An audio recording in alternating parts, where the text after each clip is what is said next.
को किस तरह से मजीद आगे बढ़ाया जाए, क्योंकि 5 अगस्त के 2019 के बाद तो जो सूरत हाल अब हुई है वो तो कश्मीरियों के लिए मजीद पेचीदा, मजीद मुश्किलात पैदा कर रही है।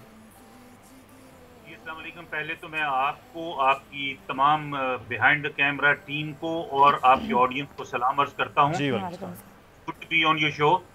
देखिए, पहले तो मैं थोड़ा सा, अगर आप मुझे इजाजत दें, मैं सच बोलूं या मैं आपको खुश करूं, ये मुझे पहले नहीं, हकीकत बयान करना बहुत जरूरी है सर। जी, पहले तो मैं आपको ये अर्ज करूं, आपने फरमाया कि कश्मीर इंडिया और पाकिस्तान का दो तरफा मसला है। ये पाकिस्तान और इंडिया का दो तरफा मसला नहीं है, ये इंटरनेशनल इशू है। इसलिए कि जो यूनाइटेड नेशंस की करारदादें हैं जी, ये जो कश्मीर के ऊपर करारदादें हैं, ये कोई ऑर्डिनरी करारदादें नहीं हैं, ये करारदादें नहीं, ये बायलैटरल ट्रीटीज हैं जिनको इंटरनेशनल कम्युनिटीज ने एंडोर्स किया हुआ है। बिल्कुल इस सही। पे दोनों कंट्रीज ने, देखें, जो दो इसके फरीक हैं, इंडिया और पाकिस्तान, उन दोनों ने एग्री किया इस पे, और उसको सिक्योरिटी काउंसिल के तमाम मेंबर्स ने बारी बारी 1948 से लेके और 1972 तक उन्होंने उसको एंडोर्स किया। सो ये बैनुल अक़वामी मसला है। इसकी जो सबसे बड़ी रिस्पॉन्सिबिलिटी है वो अक़वाम मुत्तहिदा की है कि अगर इंडिया और पाकिस्तान ने किसी चीज पे एग्री किया और बाद में 1972 के बाद उसे मुकर गई इंडिया, तो उसको इम्प्लीमेंट करवाना इंडिया की, यूनाइटेड नेशंस की रिस्पॉन्सिबिलिटी है। अगर आप मुझे एक सेकंड दें तो मैं आपको एक, ज्यादा नहीं, चूंकि तकरीबन 1.5 दर्जन के करीब करारदादें हैं, लेकिन मैं सिर्फ एक करारदाद आपको मैं यहाँ पे पढ़ सुनाऊंगा। जी जी। यूनाइटेड नेशंस की करारदाद number 47 adopted on April 21st, 1948. That states, noting with satisfaction that both India and Pakistan desire, agree नहीं किया, डिजायर, इंडिया और पाकिस्तान ख्वाहिश का इजहार किया, Dzire that the question of accession of Jammu and Kashmir to India or Pakistan should be decided through the democratic method of a free and impartial plebiscite. और ये resolution 1948 की पहली रेजोल्यूशन है जिसमें राइट टू सेल्फ डिटर्मिनेशन कश्मीरियों को देने का वादा किया गया है।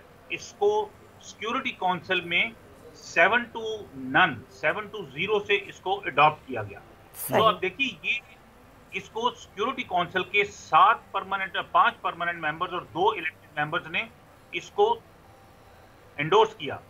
सो ये इंटरनेशनल मसला है, ये पाकिस्तान और इंडिया का मसला नहीं। और स्पेशली आज के हालात में जबकि कश्मीर के इर्द गिर्द 3 पार्टीज जो हैं, तीनों न्यूक्लियर पावर्स हैं, तीनों हॉस्टाइल कंट्रीज हैं एक दूसरे के खिलाफ।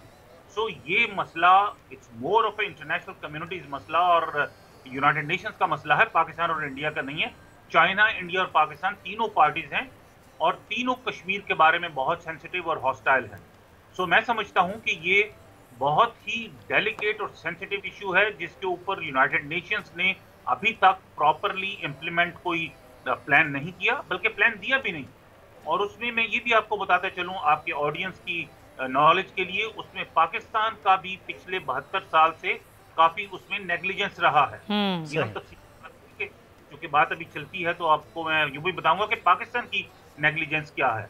पाकिस्तान ने हमेशा कश्मीरियों का साथ दिया, कुर्बानियां दी, फाइनेंशियल, पॉलिटिकल, मॉरल, हर तरह से सपोर्ट किया, लेकिन जहां पे सिस्टम को फॉलो करने की बात आती है पाकिस्तान ने सिस्टम को फॉलो नहीं किया।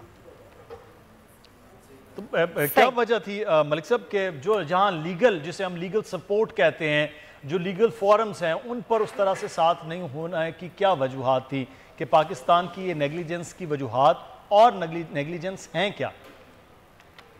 देखें, सबसे पहले तो मैं आपको नेग्लिजेंस बताऊं जी। अभी मैं प्राइम मिनिस्टर इमरान खान साहब की स्पीच सुन रहा था जो कोटली में वो कर रहे थे। उन्होंने बड़ी खूबसूरत बातें कही।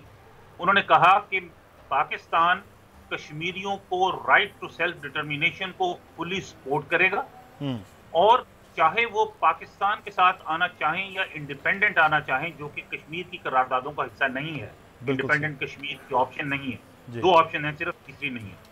लेकिन उन्होंने साथ ये भी ऑप्शन दे दी कि अगर कश्मीरी इंडिपेंडेंट रहना चाहेंगे तो पाकिस्तान उसको भी एक्सेप्ट करने को तैयार है।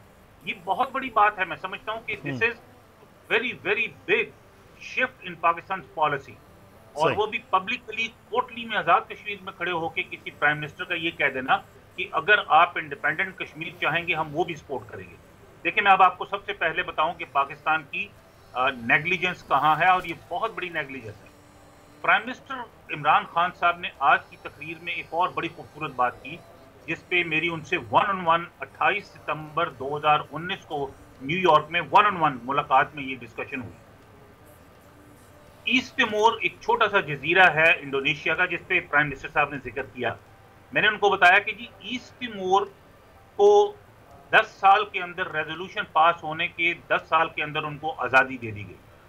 उसमें 2 रीजन है। पहली रीजन तो एक बहुत इंपॉर्टेंट रीजन ये है, एक non Muslim minority fighting against Muslim majority.